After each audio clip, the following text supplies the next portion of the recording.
За нэг хүнээс нэлээд хэд хоногийн өмнө ирсэн асуулт байсан. Би энэ асуултанд ер нь хариулъя да гэж бодоод яваад байсан. Ягаад гэвэл ер нь давтагдаагүй асуулт байсан л та.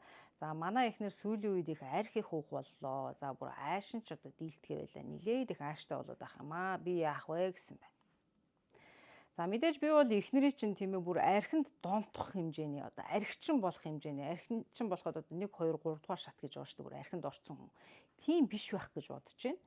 За тэгээд яагаад уугаад байгаа энэ дэр хамт олонтойгоо уугаад байгаа юм уу? Эсвэл уудаг хэсэг бүлэг найз нөхдүүд байна уу? Эсвэл ганцаараа уудаг юм уу, тэ? За ямар ч байсан та бол эхнэрийгээ тайван байдалтай эрүүл байх үед нь эхнэртэйгээ ярилц. За чи дандаа арх уудаг үстэй. Чи хаагаар яваад ирсэн? Чи хинтээ уудаг ингээд ерөөсө хэрүүл хэрэггүй. Хэрүүлэр юу ч хийдэггүй.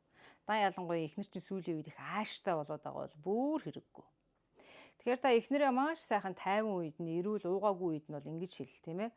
За би одоо анх хоёлоо танилцахад чи нэг тийм охин байж үлээ. Тэ би тэр хүнийг өгүүлж байна. Тэгээ сүүлийн үед чи нэг жоохон тийм надаас хөндий болоод ах шиг жоохон уугаад байгаа юм шиг надад санагдаж байна.